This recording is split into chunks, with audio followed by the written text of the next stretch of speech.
Welcome to my YouTube channel. आज हम बना रहे हैं मज़ेदार मीठा। चलिए हम बनाना शुरू करते हैं। और अगर आप मेरे चैनल में नए हैं तो मेरे चैनल को सब्सक्राइब कर दीजिएगा ताकि आने वाली नई रेसिपीज आपको मिलती रहा करें। अब बनाना शुरू करते हैं। इसके लिए सबसे पहले एक पतीली लेंगे, उसमें 3 पाव दूध डालेंगे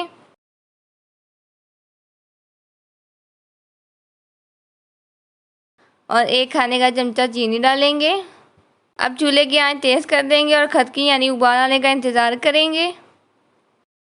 ये देखिए, इस पे खदकी आना शुरू हो चुकी है। अब हम चूल्हे की आंच हल्की कर देंगे और साथ साथ चमचा चलाते रहेंगे ताकि दूध उबले भी ना और नीचे भी ना लगे।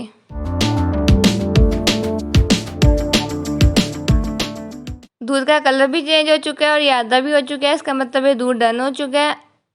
3 आम लिए थे, इसे ब्लेंड कर लिया था, ये डाल देंगे इसमें। अब हम इसे अच्छी तरह पका लेंगे।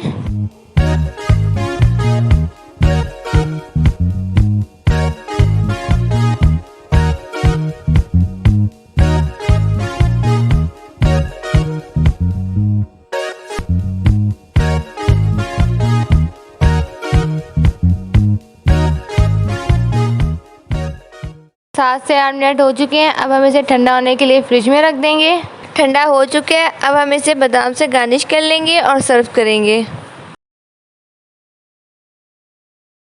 उम्मीद है आपको हमारी रेसिपी पसंद आई होगी। प्लीज़ हमारे चैनल को सब्सक्राइब कीजिएगा, वीडियो को लाइक कीजिएगा और हमें बताइएगा आपको हमारी रेसिपी कैसी लगी। अल्लाह हाफिज़।